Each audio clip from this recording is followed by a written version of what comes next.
nous vole tout notre argent. Vraiment, j'ai envie d'un nouveau président. Il nous vole tout notre argent. On n'en peut plus là. Tous les gens veulent faire la manifestation.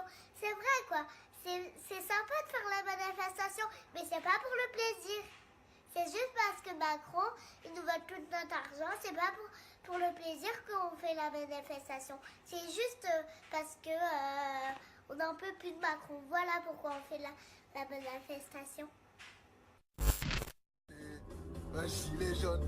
Macron, démission, Macron, démission, Macron, démission, Macron, démission, j'ai dit Macron, démission, Macron, démission, Macron, démission, Macron, démission, gilet jaune, moi gilet jaune, demain les gilets jaunes, faut danser petit, gilet jaune, moi gilet jaune, demain les gilets jaunes, faut danser petit.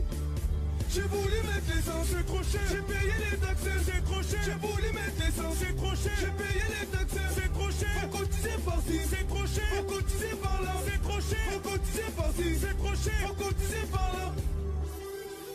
Y'en a marre, y'en a marre. Je vais manifester, donc je mets mon gilet jaune. Mon gilet jaune, c'est pas les gilets jaunes. Faut danser petit.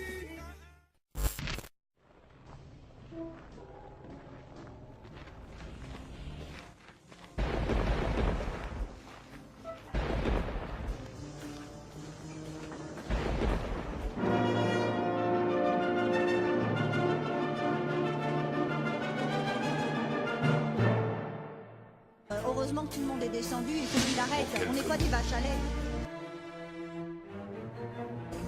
J'ai jamais vu ça, les portes de la préfecture enfoncées et le monde, non, j'ai jamais vu. Le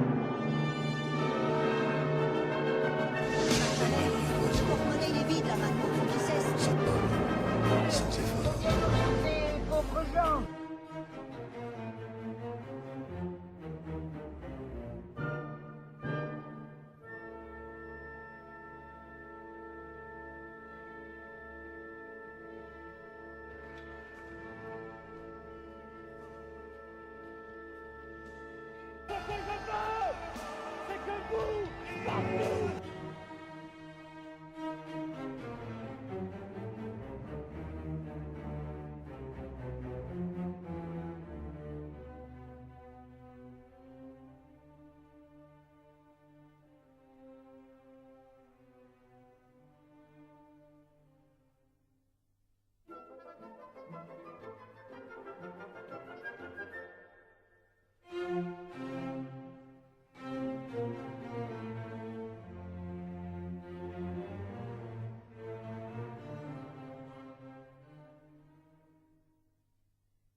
Ils assurent être plus déterminés que jamais après les propos du président de la République.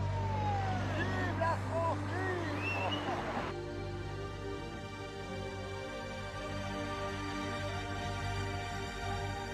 Parce qu'il y a beaucoup de mecs qui veulent sa place. Et plus on descend, plus on est nombreux. Et quand on arrive en bas, on est vraiment dans la merde. Alors moi, ce que je voudrais, c'est qu'on remue la merde de manière à ce que... C'est donc vraiment une histoire de merde, ma candidature. Je voudrais qu'on remue la merde et que l'odeur monte jusqu'au nez des mecs qui dirigent et qu'au lieu d'être tournés vers l'extérieur du pays, ils se tournent un peu vers l'intérieur et qu'ils disent qu'est-ce qu'il y a, qu'est-ce qui se passe, qu'est-ce qu'ils ont ceux-là. Ah merde, on leur prend tout leur pognon. Ah oui, il faudrait leur en laisser un peu.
Le Premier ministre et le ministre de l'Intérieur avaient tenté de les dissuader de venir à Paris, pronostiquant le pire.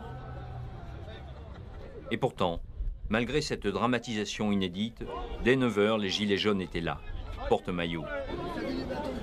Au moins aussi nombreux que la semaine précédente, quoi qu'en dise la place Beauvau. Ambiance détendue. On essaye encore d'amadouer les forces de l'ordre. Bon, vous êtes déter, hein. On peut passer ou pas? Qui c'est votre chef?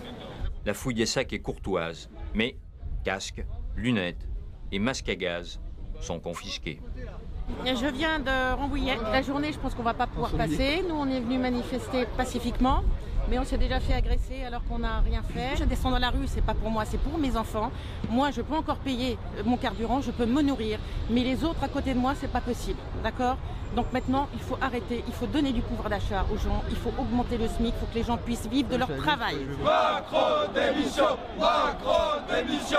Les problèmes qu'il y a au niveau du gouvernement, qui s'enrichit avec notre argent, je ne comprends pas pourquoi ils deviennent millionnaires avec notre argent. Moi, je dirais quand même une différence de salaire, un plafond pour eux, un truc bien pour nous aussi en bas. Et ça doit bouger en même temps. Si ça monte, nous on monte.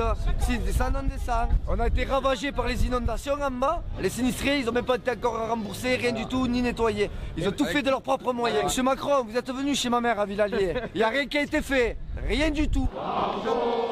On croise aussi certaines figures médiatiques du mouvement, comme Jean-François Barnaba. S'il y a des incidents, la responsabilité elle en incombe d'abord au gouvernement qui ne bouge toujours pas sur l'essentiel. Donc voilà, qu'il arrête d'être inflexible, qu'il prenne des mesures immédiates pour améliorer le pouvoir d'achat. Et puis à ce moment-là, peut-être que les Gilets jaunes accepteront d'aller discuter. Mais sur la base de décisions qui auront été prises, actées, et qu'effectivement, la situation sera améliorée. Tant qu'elle ne l'est pas, il y aura encore des manifestations, toujours des manifestations partout en France. La violence. Mais d'où vient-elle? Ces hommes à la dégaine de voyous ne sont pas des casseurs, mais des policiers, sans brassard, et pour certains, déguisés en militants d'ultra-gauche, comme en témoigne le masque Anonymous que porte l'un d'eux. Ils font partie des 900 fonctionnaires mobilisés pour ce que la préfecture de police appelle un dispositif d'interpellation dynamique, détaillé dans cette note confidentielle que nous nous sommes procurés. Les brigades anticriminalité, les BAC bien sûr, mais aussi la BRI, la brigade de recherche et d'intervention spécialisée dans l'antiterrorisme et le grand banditisme. Et pour faire bonne mesure, en tenue cette fois, les cavaliers et les maîtres chiens. Objectif, faire le maximum de crânes, comme on dit en langage policier. C'est-à-dire interpeller le plus de manifestants possible. 1082 rien que pour Paris, plus de 2000 en France. Les 3/4 ont été placés en garde à vue. Des interpellations violentes, comme ici, sur les champs, en milieu de journée. Pourtant, sur l'avenue, il n'y avait rien qui puisse servir de projectile et alimenter une quelconque guérilla urbaine. Et les gilets jaunes n'étaient pas venus chercher l'affrontement, puisqu'en début de matinée, ils déambulaient paisiblement sur l'avenue. Mais les gendarmes mobiles vont rapidement tirer leur première grenade lacrymogène.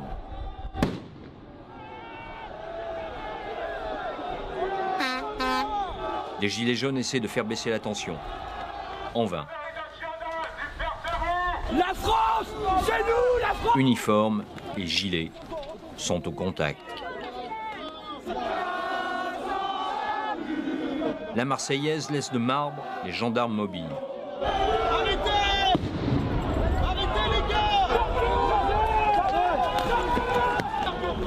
Des journalistes sont molestés par les forces de l'ordre.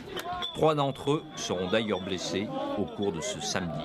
Les gendarmes font un usage immodéré des lanceurs de balles de défense, une arme à létalité réduite qui occasionnera de nombreux blessés au cours de la journée. Les brigades anticriminalité, qui ne sont pas rompues au maintien de l'ordre, tirent aux jugés. Les blessés sont de plus en plus nombreux, une centaine chez les Gilets jaunes au soir de la manifestation.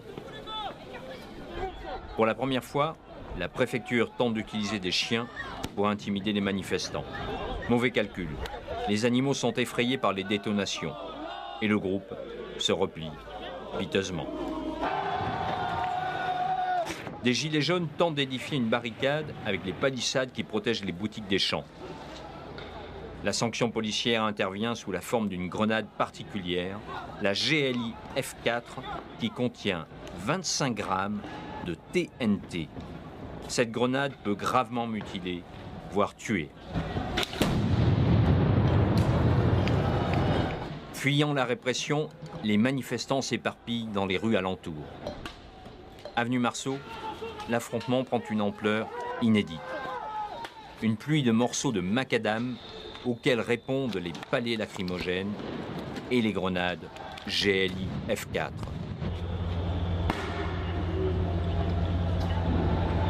La gendarmerie fait donner ses blindés. Ceux-ci ouvrent le chemin tout en tirant des salves de grenades lacrymogènes.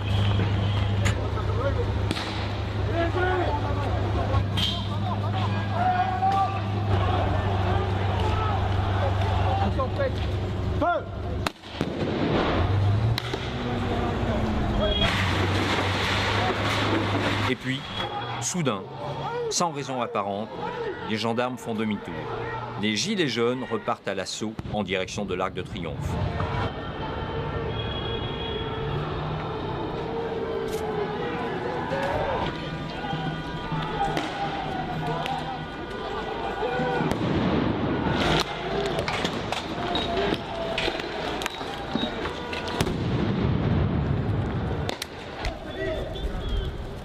Des voitures sont renversées, brûlées, par colère et pour retarder la progression des forces de l'ordre. Les pompiers multiplient les interventions, imperturbables. La nuit est tombée. Au bas des Champs-Élysées, les gilets jaunes résistent, encore. Sans violence, cela. La gendarmerie entreprend de nettoyer l'avenue des derniers manifestants. Charges, grenades, nassent dans un brouillard qui fait suffoquer.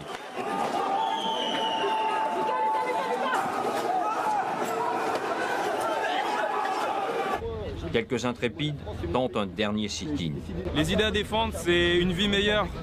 On veut vivre et pas survivre. Il y a des taxes qui sont là, qui servent à rien, qui sont trop élevées. Il y a des gens qui sont dans les rues, qui n'arrivent plus à finir les mois. Des gens qui prennent des jours de congé pour venir ici, pour manifester. Des gens qui prennent sur leur temps de famille, qui ont des enfants. C'est tout simplement aberrant de savoir qu'aujourd'hui on a un gouvernement qui ne nous écoute pas du tout. Ça fait 4 samedis que les Gilets jaunes se rassemblent sur divers endroits de la France, parce que là on est à Paris, mais il n'y a pas qu'à Paris qu'on se rassemble. Et le souci, c'est que le gouvernement reste sourd à ces idées-là. Il préfère signer des pactes, il préfère discuter avec des gens qui n'ont rien à voir avec le peuple. Un chef de pays, c'est censé être comme un père de famille pour son pays. C'est-à-dire, il doit écouter son peuple et subvenir à ses besoins.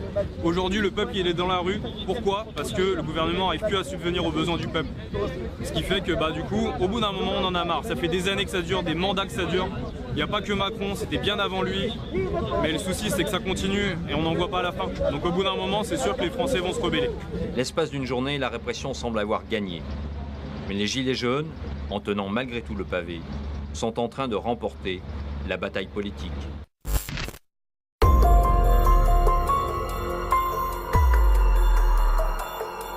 Ce sont 40 années de malaise qui ressurgissent.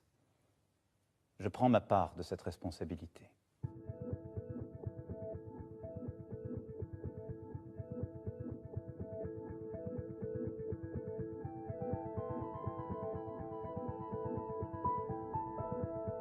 Je demande au gouvernement et au Parlement de faire le nécessaire afin qu'on puisse vivre mieux de son travail dès le début d'année prochaine. Le salaire d'un travailleur au SMIC augmentera de 100 € par mois dès 2019, sans qu'il en coûte 1 € de plus pour l'employeur. Je veux renouer avec une idée juste, que le surcroît de travail accepté constitue un surcroît de revenus. Les heures supplémentaires seront versées sans impôt ni charge dès 2019. Et je veux qu'une vraie amélioration soit tout de suite perceptible. C'est pourquoi je demanderai à tous les employeurs qui le peuvent de verser une prime de fin d'année à leurs employés. Et cette prime n'aura à acquitter ni impôt ni charge. Les retraités constituent une partie précieuse de notre nation. Pour ceux qui touchent moins de 2 000 € par mois, nous annulerons en 2019 la hausse de CSG subie cette année.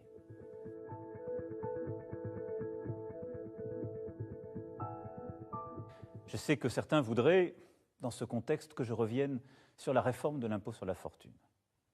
Mais pendant près de 40 ans, il a existé. Vivions-nous mieux durant cette période? Les plus riches partaient et notre pays s'affaiblissait. Conformément aux engagements pris devant vous, cet impôt a été supprimé pour ceux qui investissent dans notre économie et donc aident à créer des emplois. Et il a été maintenu au contraire pour ceux qui ont une fortune immobilière.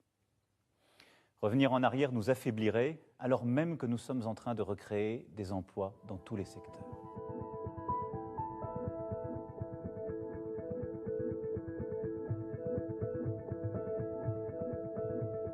Je veux que soient posées les questions qui touchent à la représentation, la possibilité de voir les courants d'opinion mieux entendus dans leur diversité, une loi électorale plus juste, la prise en compte du vote blanc, et même que soient admis à participer au débat des citoyens n'appartenant pas à des partis. Je veux que soit posée la question de l'équilibre de notre fiscalité, pour qu'elle permette à la fois la justice et l'efficacité du pays. Je veux que soit posée la question de notre quotidien, pour faire face au changement climatique, se loger, se déplacer, se chauffer. Et les bonnes solutions émergeront aussi du terrain. Je veux que soit posée la question de l'organisation de l'État, de la manière dont il est gouverné et administré, depuis Paris, sans doute trop centralisé depuis des décennies, et la question du service public dans tous nos territoires. Je veux aussi que nous mettions d'accord la nation avec elle-même sur ce qu'est son identité profonde, que nous abordions la question de l'immigration, il nous faut l'affronter. Ces changements de fond, qui demandent une réflexion profonde et partagée, imposent un débat sans précédent. Il devra se dérouler au niveau national. Dans nos institutions, chacun y aura sa part. Gouvernement, assemblée, partenaires sociaux et associatifs. Vous y aurez votre part. Je veux en assurer moi-même la coordination, en recevoir les avis, pour rendre ainsi le pouls vivant de notre pays. Mais un tel débat n'est pas seulement affaire de représentants institutionnels. Il doit se dérouler aussi partout sur le terrain. Et il est des interlocuteurs naturels des citoyens qui doivent en recevoir les demandes et s'en faire les relais. Ce sont les maires. Ils portent la République sur le terrain. C'est pourquoi je rencontrerai moi-même les maires de France, région par région, pour bâtir le socle de notre nouveau contrat pour la nation.